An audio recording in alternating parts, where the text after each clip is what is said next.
But how ironic is that? It almost looks like the girls wrote it, but the guys just put their name on it. It's very possible. It's very possible because woman power. Okay, here you go. Beside every great man is their copywriter woman.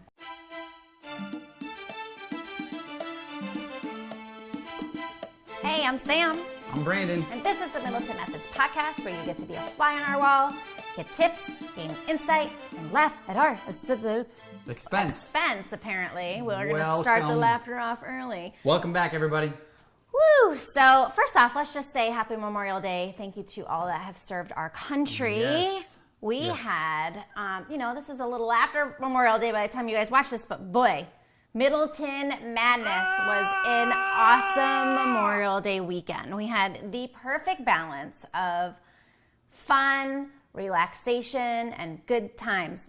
Right? Should have been called the Memorial Movie Weekend because we did not get any cooperation from the weather. Well, we got some cooperation, it rained a lot. It was rain like 90%. We had like 2 windows to get in the pool, and that was it. Or we should just call it Brandon's Big Nap Weekend, because when it's rainy and we're inside, Brandon falls asleep. Like Grandpa is his nickname. So there is nothing like a good nap. Grandpa slept all weekend while my girlfriend was in from out of town. We watched some movies and got to catch up a lot during all of Grandpa's naps. But I would say the biggest madness of the weekend was definitely going to our friends. They threw a party for their son's 5th birthday, and they got this huge water slide. We will have to cut in a couple of videos and pictures. Yes. I think that we did we did a kids slide takeover. Adult birthday party. Yeah, the adults took over, and we dominated that water slide and made it our bitch. So it was so much fun. Oh my goodness. We had such a blast. I did not partake in the water slide festivities. Grandpa sat on the sidelines and took some pictures, and then he went out inside because it was raining and he didn't want to get wet. And you definitely... It was good. I had more time. Should have gone down the water slide. Relax, it was so much fun. Watch the kids. So you had more fun. Yeah. For the first half, and then I had fun. Well, see, I wasn't going to go. Came in. I wasn't going to go on. I didn't bring my bathing suit. Who would have gotten the videos of you tumbling down the water slide if I tumbling? It sounds graceful. had not. Well, let me tell you, my muscles felt it the next day. I think like a solid hour and a half. We just went up and down and up and down and up and down this slide. And yeah, I didn't have a bathing suit with me, so I borrowed clothes from our friend's husband, and it was so much fun. They're like, "Come on!" And I was like, "I don't have a bathing suit. Just go. I'll take videos of you guys." And they were like, no. They did not take no for an answer. And I'm so glad they didn't because, you know me, as soon as I was like, okay, and then it was all over. We were flipping down. We were doing flips and then sliding down the slide. Oh my gosh. It was a great time. It was so much fun. They know how to throw a 5-year-old birthday party, that's for sure. Right? Well, and the kids had fun. They had Spider-Man come, and then it poured. So between it pouring and Spider-Man, they distracted and got the kids off the water slide so we could go have our fun too. It was great. So that was great. Anyway, today we are talking about it's the book club, the Middleton Book Club, because we have, funny enough, I say I never read, and I have a good little stack over here, and Brandon had to refrain from pulling the whole bookshelf in here. They say that you can learn a lot about someone by looking at their library, right? Looking at the books that they read. I always love it when friends come over or when I'm over at a friend's and I can see the types of books that they have on their bookshelf. So I just thought it'd be fun this week to do like a rapid spitfire. And the only rule I had was to only take like if these were the only books that I could recommend to my children, right? As this stage in life. So I had to cut a lot of them. I have 5 or 6 shelves of books, not including the audio and Kindle books. And so there's only one missing from here, but I decided we've got 2, 4, 6, 8, 10, 11, 12. We might not get to them all. And that's just Brandon's. Apparently this is Brandon's book club. So let's just get started with some of these. These are really fun, and go pick, if you hear one that resonates with you, you haven't read yet, or you've heard is good and you don't have it, go get it, go buy it. We're going to put links to, our Amazon. Obviously, if you get it from us, we finally get to sell things on Amazon, but that's not the important part. The important part is you get in the information. And before we get started, I didn't even ask Brandon if he was okay with this, so hope you don't mind. I really need your help growing this podcast. If you leave us a review this week, help us get to our 100 review mark. Leave us a review, drop a comment that you left us a review this week on iTunes, or share our podcast on your Facebook page. We're going to just keep buying you guys a book from this list until we hit $500 worth of giveaways, and we appreciate your help with that. So this is our $500 book giveaway. Cool. Does that work for you? Yeah. Okay, so share our podcast or go write us a review, and we will buy you any book you want from this list. Okay. Nothing like a good bribe. So, hang on. Before you jump into the books, I want to set the stage and emphasize how important it is to read. They say leaders are readers. They say you can measure a man by the stack of books that he can stand on. There's all these cliches and maxims out there, and I believe it. We've consumed a lot of content, but why is it even important to read? Like, are you going to tell our kids that they need to be reading? And pay attention to the types of books that are here, because none of these are fiction. None of these are fiction. None of them are fiction. I don't know how to read a fiction book without falling asleep. Well, I'll say this. So I'm more and more starting to read more because I've read some books throughout the years, but I will say definitely just to go on like a relationship side of things for a minute, Brandon's really just tried to like force feed any book he wants me to read, and it doesn't work for me. You should try that. Open. Stop. It doesn't work for me. So actually, I've been really turned off of reading for a really long time, because if it's not the book Brandon wants me to read, then it's a waste of my time. And I'm saying that very sarcastically, because it really has turned me off from reading for very many years. So what I find is when I'm picking up books, so husbands, don't tell your wife what to do. Exactly. Let her read what she wants to read. Leave them strung around the house. No, because that doesn't work either. I mean, a lot of these I actually chose myself, and some of them you inspired me because, like, The Resolution for Men, for example, is like Brandon's favorite book probably ever, and they have a woman's version. So after I'm talking about it like 20 different times to 20 different people, I was like, let me check out the woman's version and see if I like it. I bought the audio, and I loved it so much I ended up buying the book, and I've read the book now. So I would just say the importance of reading is this. I've attended tons of seminars. I'm more of like an article consumer, books, articles, whatever may have you. Like, content is king. It's so important to get the knowledge. And especially if you're in a specific niche or you're struggling anywhere in life, you can easily pick up a book. Like, not all my book, like this is just a book of quotes, right? This is the Treasury of Quotes by Jim Rohn, and it's just some of his best quotes. But there's so many tidbits in this book. It's such an easy little read. I don't read it from front to back. I pick it up. I use these quotes on my Instagram and stuff like that. And I just love stuff like this. But content is king for me. I just feel like if you are a marketer, or you're an author, or you're a speaker, or a trainer, or you have whatever your niche is, that you're a teacher, you're an elementary school teacher, you always have to be growing or you're dying, right? That is correct.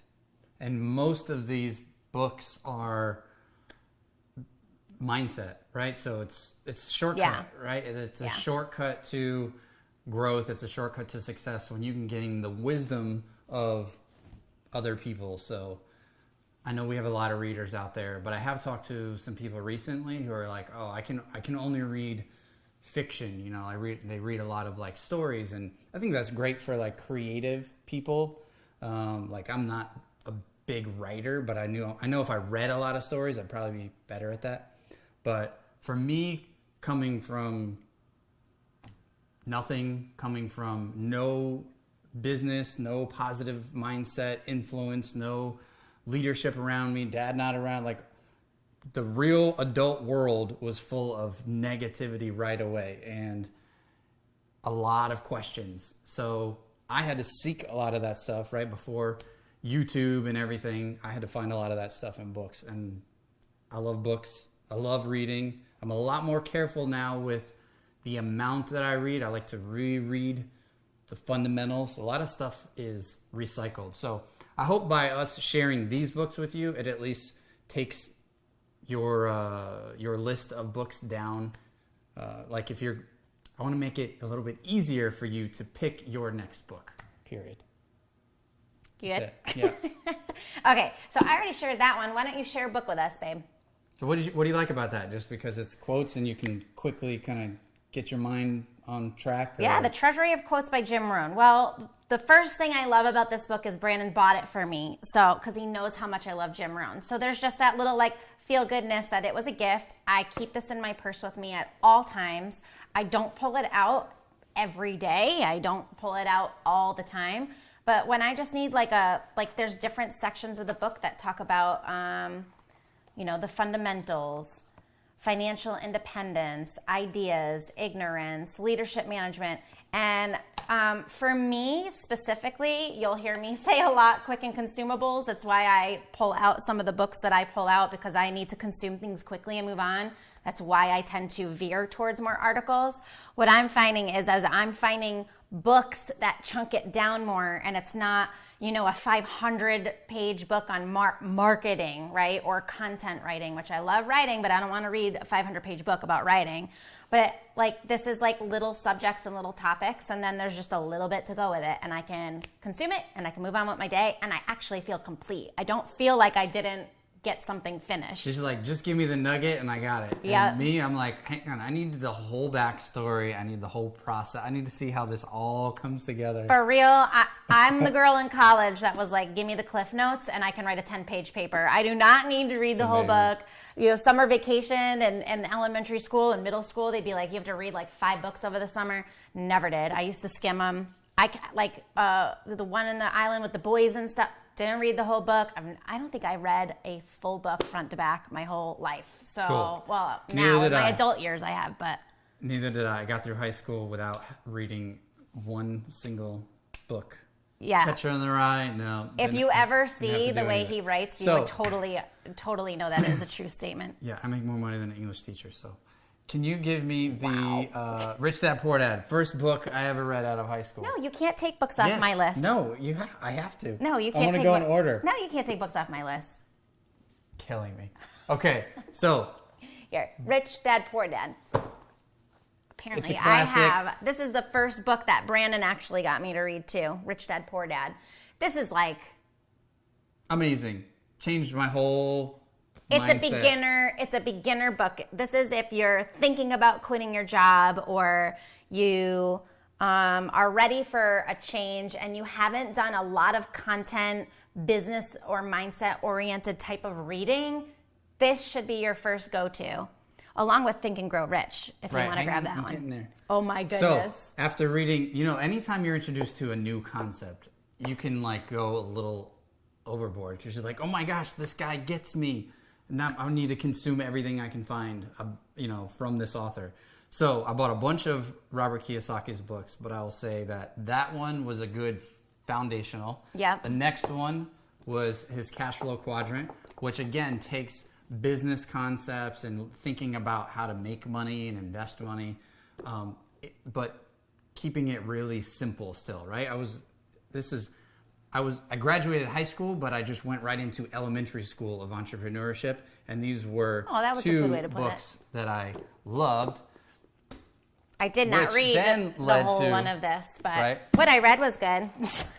Which then, of course, led to the first course that I ever bought. Oh my gosh. On a credit card. I think I need to move my coffee out of the way. I was driving around delivering pizzas. I don't even know that you can buy this anymore. You can't. Choose to Be Rich by Robert Kiyosaki.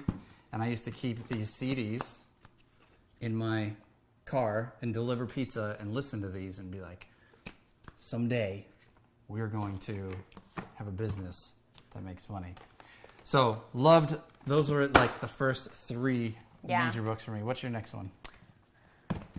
Next one. I feel like I should not talk about this book anymore because this is apparently over the last year been my go-to book is The Love Dare, Day by Day. It's a year of devotions for couples, and I just put it at the top of my list again for a reason, okay? One, again, we'll go back to quick and consumable, and I've mentioned several times on our podcast how much I love that it's one day, it's one short page, and I am on day 289. 289 with my girlfriend. We have done this every day together, and I text her a picture of it, and then we reflect on it. And to be almost one whole year of just taking one page of this, it really is life-changing. This is life-changing stuff. It's one thing to read a book. You know what? I think it's BS when somebody goes, oh, I read a book every week. Well, what are you actually doing with that information? I'm not discounting that you read a book every week. You may read a book every week, but those people that say they read a book every week, do they really get time to go take action on those things? Do they really have time to sit and reflect about what they're reading? Or have they just read a lot of books? If I'm going to open a book, I really want to consume the information in it and take action on it. I think that's really important. So what I love about this book is every day I take one little action for my marriage. And you know how much marriage means to me. This is the foundation of everything we do. And there was nothing wrong with my marriage when I started this book. I didn't pick it up because, Can always be better. But always growing. Right? I'd rather grow than die. So there's lots of reminders in here. There were things that, I read that I went, wow, I should probably check myself on this subject. I've been slacking here or slacking there. I can do better here. Oh, yeah, I got this one down. You're perfect. Oh, yeah, thanks. So I'm always... And I've been occasionally sending pictures to him of some of these pages, too. Like, I think you should read this one today, babe. Cool. You're a little on edge this week. Read this one. Not this week, but you know what I mean. So I love this book. It's one of my favorites, and I keep sharing it with you guys because I really want to hear somebody else that has gotten this book and has started to read it and absolutely sees what I see in this thing because it's amazing. It's the Love Dare Day by Day, a year of devotions for couples. Cool. My next one, still on the Robert Kiyosaki kick, was when we were going through a recession, if you guys remember, back in 2008-ish. I think this book was written in... I've actually never heard anyone recommend this book. I'll look for you. October 2006. Oh. So yeah, it was right before things were getting real shaky.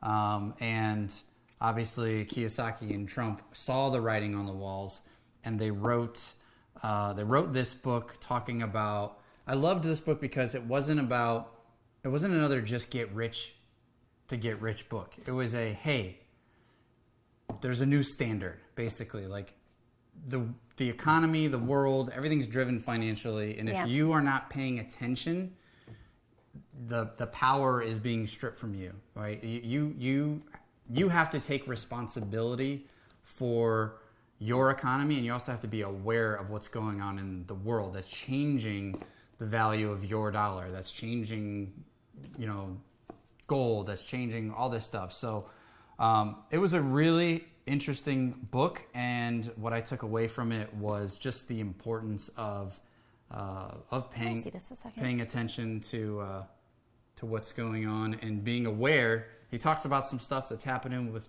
China and all the way back then, and if certain things happen, which are very likely to happen, we could be in a bit of trouble. So it's not to scare you, but it's to say, hey, ignorance of the law does not make you immune to it, right?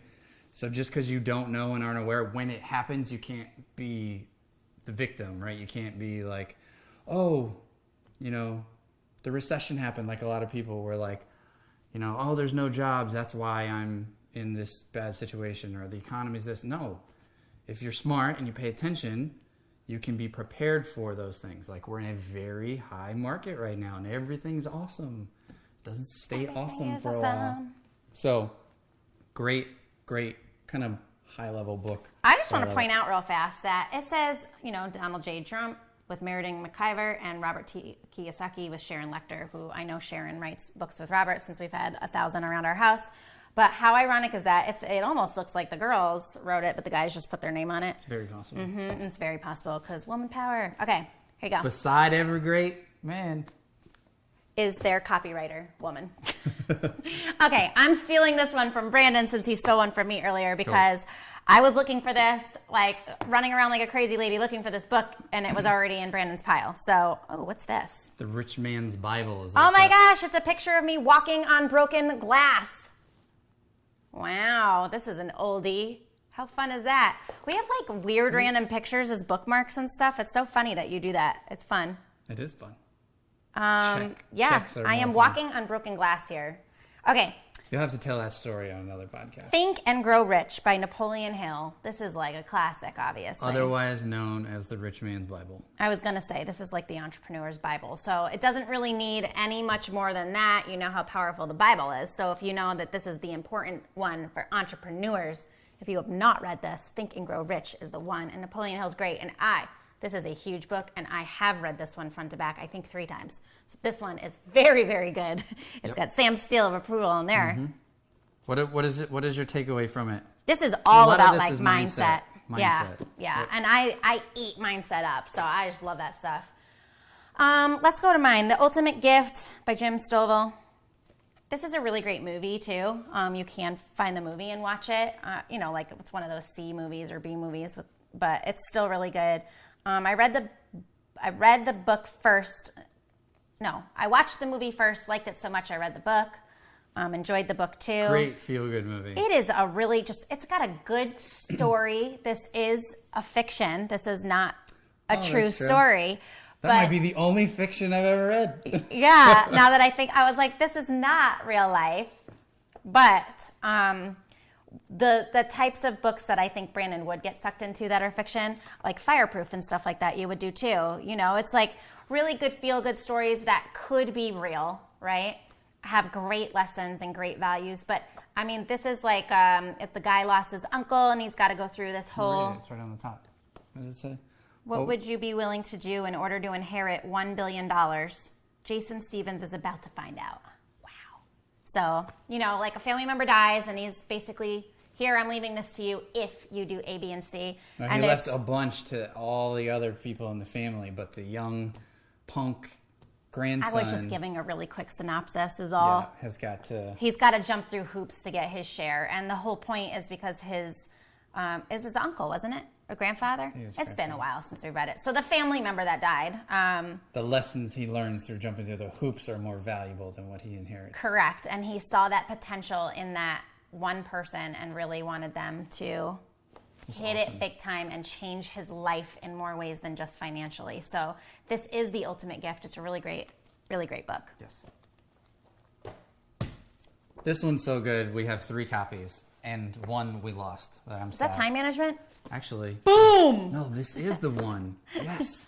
I thought I lost it. So this I bought 2 more, and then I found it because it has all my highlights and little Post-it tabs in it. So this is so funny. Go ahead. I know you sounded like you're about to say something. So this book was actually recommended to me by Frank Kern, who's a marketer. He told me to read Scientific Advertising, and he said this book was one of like his... big books. I like moving so much. Whether that's true or not, I didn't care. It made me read it because someone else of authority extra validated it. I have a bunch of Dan Kennedy's books. They're all no BS. But this one is great because regardless of all the business and money things, ultimately we all have the same amount of time. And if you're not protecting that time, if you're not thinking about the value of your time, that's probably the biggest thing in this book is there's an exercise that actually has you calculate what your time is worth, and it is not worth whatever your employer is paying you or whatever your client's paying you. It is worth significantly more. So read this book. There are very practical applications. There's good exercises, like I said. It's one with the time vampires, right? Yeah. So this is so funny because I have actually, this is the No BS Time Management for Entrepreneurs, the ultimate no holds barred, kick butt, take no prisoners guide to time, productivity, and sanity by Dan Kennedy. And let me tell you, he's holding the first edition. I'm holding the second edition. And I have not read this one because I got so many of the Cliff Notes from both Brandon and an old project manager of ours who had sucked down this book, loved every second of it, and they literally they talked about it for so many weeks while Dave was reading it that honestly felt like I did not have to read it afterwards because I got all the nuggets without having to do all the work and reading it. So it was amazing. But yeah, there's really good nuggets in here from what the boys have told me. And I would say that this really is a good book for people that are in a job about understanding their value. And here's why.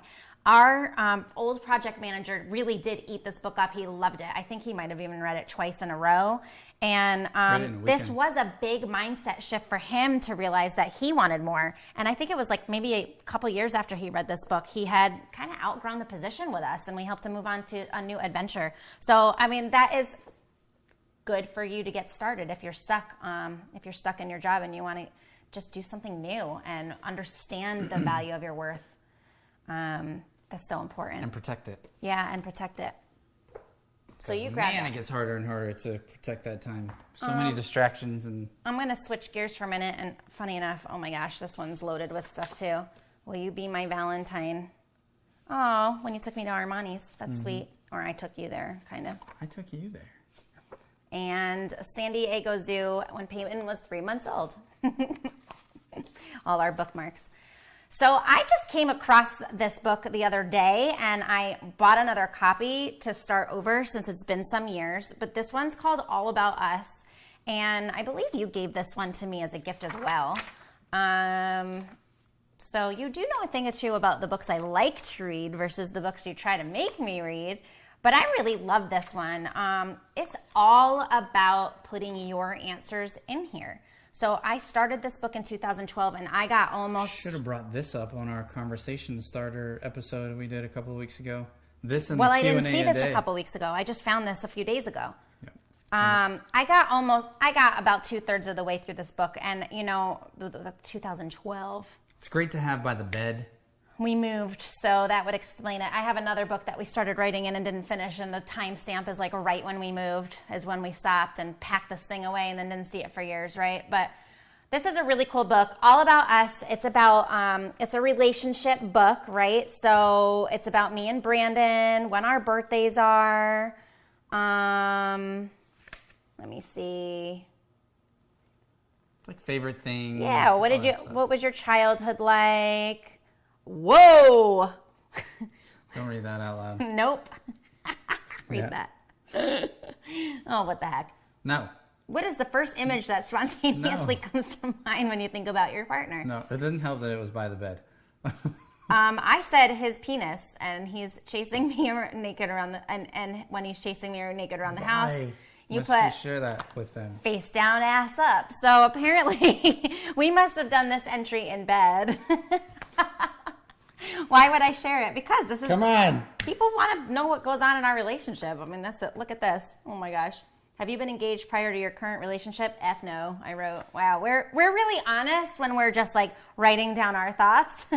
But anyway, there are things you like about being in a relationship. We both filled this out. So it's really cool. You can go and reflect. And I know when we do books like this together, we have to work really hard at not looking. So this one, for example, is all in my writing. So I wrote my answers, and then I asked Brandon out loud, and I wrote down his answers while he was telling me. And it is so nice and cool and romantic, funny, obviously, to be able to sit there and kind of talk about these things together as a couple. Yep. That one. It's called All About Us, a question book for couples by Philip Keel. All right, I think this is one of my last business books. Okay. 80/20 Sales and Marketing. I love this book, Perry Marshall. There is so much information in business. There's so many things that you can be doing. Certainly in marketing, there's always a new strategy, a new app, a new social media platform, something. And it can be, I think marketing, especially digital marketers, can have the toughest time battling that like shiny object syndrome. This book does a great job of helping you use the very famous 80/20 Pareto principle, I think it's called. What is the 20% that's moving 80% of the results? So many times people want to focus on the 80% and try and do everything. Well, they try to do 100%. They're lucky if they get 80%, but they're usually working on 80% that only moves the needle 20%. Mm-hmm. So this is all about helping you think a little differently, focus, identify what that 20% is, and you can actually do more with less. Cut your work in half and double your sales. And we use this 80-20 kind of concept when we're talking about team members, or we have friends that, do all the work themselves in their business and they really want to hire somebody, but they're afraid things aren't going to get done, and duh. So, okay, let's move on to these two precious gems, the resolution for men, the resolution for women. And it's weird. We've read these. I think we should trade books. I have had that on my plan. So I actually bought this. I told you to read it. I told you to read it like a year before you did read it. And I stuck it on a shelf. You just put it on the shelf. And so my plan was to read it because I didn't think you would read it for a very long time. And then events came up and some other girlfriends started to get together and... No, that's actually not the way it happened, sir. What really happened is he read this like 5 times or whatever, and I had an hour-long car drive down to a mastermind, and he was already down there, and I went, you know what? I'm going to get the audio version since I don't like to read, right? I'm going to get the audio version, and I'm going to check this book out, and I'm going to surprise the pants off Brandon by doing this book without telling him I'm going to do it.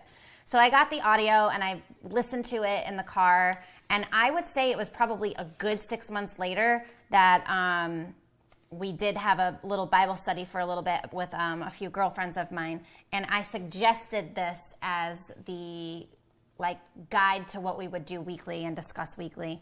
That's the first time I picked up the book to actually read it versus listening to it.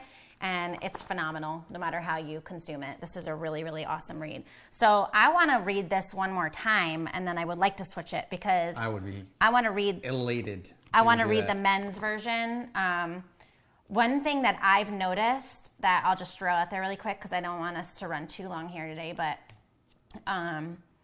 one thing I noticed is our tendency to read something and then go, you should be this way or that way. And it could be based off things that we read from our side of the book. Mm-hmm. And so I want to read it on your side too. And I know they were different authors. The men's version is a different author. Oh. Yeah. Well, that would kind of make sense. Right. A woman wrote this one. So I would just like to see the men's perspective of things. But this is a really, really, really powerful book. The woman's one. Obviously. The men's one comes with the women get cheated on this. The men's one comes with a workbook, so you actually can get the book and a workbook, which I'm super excited about. I like these books that I get to fill in and actually take action on them while I'm reading them. And the women's version does not have that. Mm-hmm. So my way of taking action on it was, to do this with a group of women. So if you wrote the book, you would just write the workbook. I would have written. Wrote the full book. That would have been your kind of book. Yeah, the workbook? No, just I liked that. Well, this is a really good book to read, but I like that you had the workbook with it. So because you had one, I felt that was unfair that I didn't have one. And if they were similar enough books, then I would just buy the men's workbook and complete it. But I have a feeling they're not going to be, because this talks about being a faithful wife and being faithful to not only God, but also your husband, and the way you should be as a wife, as a mother to your friends. And then I'm not sure if it's the same on the men's side. We even have different quotes in the back. There is no instruction manual that comes with kids. There's no instruction manual that comes with marriage. And this is the closest I've seen. Now, it is faith-based. Regardless of your faith, though, I would, or lack thereof, I would still read this book. Gosh, there's so much. I can't even I have this thing dog-eared and highlighted, and there's so much in here. Even if, I know I had someone recently who asked me, what was that book again? And they are referring it to their teenager, right, who's still not yet a husband or a father. But this is for men, right? Or woman. Yeah, or woman. There's a lot of books that have actually come out recently, like, what's his name? It was that important. Yes, it was. What's the There's point? a lot of these like men books coming out, right? Mm-hmm. There's this whole theory around how the Industrial Revolution has changed things, and now we're in the technology age, and it's changed things, right? We all leave our homes. Back in the day on the farm, we would all work at home together, and the kids would grow up and see their parents working, and they would learn, right? Because like I said before, a couple of episodes ago, more is caught than taught when it comes to parenting. And when our kids go away to school and we go away to an office and then you don't see them, it doesn't leave. It's a different type of environment. Mm-hmm. So let the record state, I am sensing a big change. I'm seeing a lot more authors talk about this whole, what it means to be a man and all this stuff in today's society. And I ain't ashamed about it. This is why I grow. This is why I look for stuff like this, because it makes a big difference. Daddy didn't teach me nothing. When you share this podcast today with somebody that would really appreciate it on our Facebook Live, or you go and give us an iTunes review, if you haven't read this book yet, this would probably be the number one I would say to get. Mm-hmm. Even if you aren't faith-based, because this is a very good read. There's lots of good principles in here. Okay, we are really running out of time, so I think we're going to have to just pick one or two more of these. No, I'll just do them real quick. Okay. Motivation Manifesto by Brenda Burchard. Awesome book. Done. You can tell by the highlights. Amount of highlights in there. And I have 3 or 4 of his books. This one's my favorite. Just hand that one to me, because you've said that multiple times and I should read it. Okay. As a business owner, I have gotten by without being a good leader. And Dave Ramsey's Entree Leadership has been awesome. Learning more about leadership. John Maxwell is obviously the guy that knows that John Maxwell is the go-to guy for leadership. But this was referred to me by someone that I know personally and respect. And so got that. Unscripted. I've talked about this book before. This is a new book within the last couple of years. MJ DeMarco, the guy who wrote Millionaire Fastlane. This is a thick one, guys. But holy smokes. You see my eyes? I'm like... Listen, no, this anyone who even questions being an entrepreneur, that book will push you over the edge. To be one or not to be one? To be one. You are in... I can't even... That book is awesome. Have you read the whole thing? Yes. Oh. That book is awesome. It talks a lot about basically taking responsibility for your financial well-being. You can't leave it up to an employer. You can't leave it up to somebody else. You have to take responsibility now more than ever. Maybe 50 years ago you could have gotten away with it, got the golden watch, all the benefits. But this book is awesome. It's also no BS. There's quite a few F-bombs. There's quite a few interesting language. It's entertaining. It's colorful. And it is awesome. Cool. And then this is the newest read that I have a good feeling is going to be a staple on my in one of my top 10s. The Black Book. I'll be honest, I've never actually been that much of a fan of Mr. Garrett White. Not a big fan of the super ego guys, and in all fairness, I only have seen a couple of videos, and I'm quick to make judgments sometimes, and I know I need to work on that. But I picked this book up and burned through 100 pages. I could not put it down, and that's not like me. I'll read like 10, 20 pages at a time and slowly get through a book. This book is fire. Awesome. Also, a very dear friend close to my heart has gone through this and a whole bunch of other stuff. And man, it is so far awesome. I'll keep you posted on it. But I think it just came out. This is like the 3rd edition or something. So check this one out. And then I'll just throw in probably a few more for the guys. Few ladies I think would appreciate it, but certainly the guys. Taking any vacation soon down to Mexico, make sure you grab Dirty Spanish. It's got everything slang from what's up to F off. Make sure you grab a copy of that. I got this as a joke. We were in like a novelty store, but it is funny, and every once in a while we'll pull this thing out and do some dirty Spanish. So this is just a funny one. You're looking for a gag gift, just do it. Obviously, I am the fun side of our relationship, so I saw this, and Brandon was like, don't buy that thing. And I was like, look, it's $10 of awesome sauce, and I am getting it. This you do is have Q&A for that. Yeah. This is my next read. You can see I've just started it, but this is the Love Dare for parents. I enjoyed the Love Dare day by day so much. And I had originally bought this at the same time as the day by day journal. So I've had this now for 10 months? Yeah, about 9 or 10 months. And I haven't picked it up until just recently. Reason being is I think that marriage is the foundation, and then it passes down to being a good parent. And I wanted to make sure that not only did I like this series of the Love Dare kind of series, but that I was putting my focus on my marriage first. And I didn't put that book down because this one was better or more appealing or something. Because I think that I definitely put more work into being a parent than being a wife. Not because I care less about you or anything, but just because we have 17 years together. And I feel like I've put in 17 years of work, and those things come a lot easier for me now in our marriage. Where I feel like... as a parent, I'm only 4.5 years in, and I need a lot more help on that side. So it could be easy for me to keep the parent book around and put the marriage book down. So now that I'm almost through with that one, I've started this one.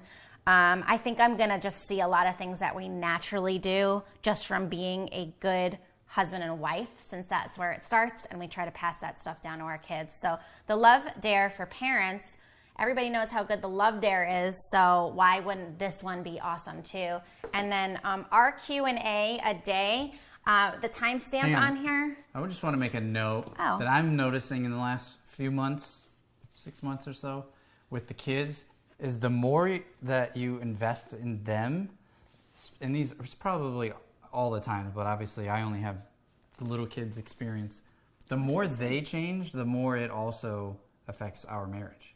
Right? The more that they are like more sweet, more loving, less fighting, less whining, more grateful, it like affects the whole... And the funny thing is... they come out of the womb super selfish. So those first couple of years... but that's all about the amount of love and that we pour into them. And, that we're almost done with our book, and that's the biggest part of the parenting chapter is... coming to the realization, which is a chapter that we were stuck on for a very long time. And that's coming to that realization of, it starts here. And when we're showing love to each other, and when we love each other and we're putting the work in here, we are naturally doing that more for our children. The children are naturally feeling that more, and then they're reciprocating back with more love than they are temper tantrums and stuff, right? It's so funny when people talk about terrible 2s or 3s with their kids, and I'm like, I feel like we had a terrible year 1 to 2 with Max. But we showed a lot of frustration in that year. And the second we turned that frustration off and realized, he's just a baby. He's just learning. He's learning from us. Of course he's like this. If we're like this, and making those transitions was awesome. So I'm excited to take it to the next level now. And look at this. It looks really simple, like my day to day. One little concept, and then there's a page for notes right afterwards. The last one I'm going to hit on today is our Q&A for a day. As you can see, I really care about he really goes in deep with the entrepreneurial type books. I like to throw those in here and there, but obviously parenting and love, we made balances. Well, we made the decision years ago that you would focus we would help each other out, home and business, but primarily you would take leadership in our business. I would take leadership in our home. And you can see just by the way we pick up books that's true. You sprinkle in the marriage books or it's been more now than ever before. Yeah. Well, because you've only read 1 million into entrepreneurial books now, right? There starts to be a lot of overlap. Am I finally important? No, I'm just kidding. Totally kidding. It's half kidding, but... No, I just need some extra tools in the tool belt now that there's 2 little ones running around. Yes. The whole dynamic. It did change the whole... It's like, I better pick up a damn book now. Okay, so our Q&A for a day. I am literally going to go on Amazon today and repurchase this for ourselves. Brandon keeps saying, let's just use the book we already have, but I want a nice, fresh, clean slate. We put this book down... this was a gift. We put this book down shortly after we had Max. He was 2 years old, and we stopped. Ain't nobody got time for that. Right. We completely, we're like, let's get this. We'll have a newborn. It'll be so nice and Peyton. No, we're running out of time. So we are going to start this all over. Our Q&A a day. It's 365 questions for 3 years. I feel like this is a little bit too much of a commitment for somebody to do, but we're going to try our hardest. You're already reading a devotional a day. This is just a question a day. I know, but you have to get in the habit. I feel like now that we've done this, that we can form this habit, but I'm almost considering taking this book and buying 2 copies and giving you one and giving me one. Because the problem is where we started to falter was that we were trying to do it in bed together and, at the end of the day and have like a nice, good, feel good, what? Nothing. Not do it, like do this with, yes, we still do it, but we wanted to do this with each other at the end of the day. And, life got in the way. So what I notice is when we have our own things, we'll take 5 minutes to do this every single day. So don't be afraid to buy 2 copies and or share that, and then you only have to buy one. Share our podcast and you only have to buy one. But this one's so cool. Let's see. February. Are you a starter or a finisher? Jot down something you've started and something you've finished recently. Let's see what I said. I said, I'm definitely a starter. I like coming up with the ideas and someone else finishing them. True dat. That is a true statement. I'm not going to read my whole entry. Brandon said, in the past, more of a starter. I recently started the money book. I recently finished our company sales letter book. So there we go. It's really cool. Good to reflect. It even asks things that could possibly pull out stuff. How could today have been easier?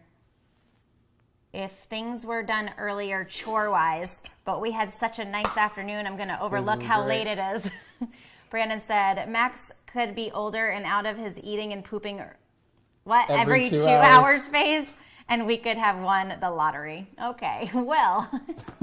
That could have been a good day. Yeah, it sounds like maybe we were too busy changing diapers, so the chores didn't get done, but I said I was overlooking it, which apparently I still do as the dishes sit in the sink this morning after I did them for you yesterday. I know, the dishes. If you just stop I'm never going to give up on the dishes and how I really don't like to do them. I kick ass on the dishes pretty much. You do. Yeah. You do a very good job. I'm just teasing you. It's podcast day, so I had a little busier morning. I know. I emptied everything for you yesterday. I don't know if you noticed. And so that's a perfect classic part, starter or finisher. I love to start the laundry. I don't like to put it away. I'll load the dishwasher and I'll do the dishwasher, but then I don't want to empty it and refill it. Mm-hmm. You'll do the dinner. I do the dishes. Yep, I get dinner ready. He does the dishes. I definitely am a starter. Holy cow. Mm-hmm. I had the babies. Now you raise them. Just kidding. I wish it could be that easy. All right, guys. I hope you enjoyed this week of crazy talking about just some of our favorite reads. Yes. And we're going to just come back at you again next week with another cool topic. We're going to end it here today. Cool. If you have any books that you would recommend, feel free to comment. Let us know. They got to be staples, though, right? Staples, favorite life-changing books. Yeah, let us know. Brandon needs more books to read. No, I don't. That's what I'm saying. There's got to be a filter, or else it'll be oh, this is a good book, this is a good book. Cool, guys. Well, we hope that you got something from this. Pick up your next book, hopefully from one of our recommendations. And we will see you next week for another episode of the Middleton Methods Podcast. Take care.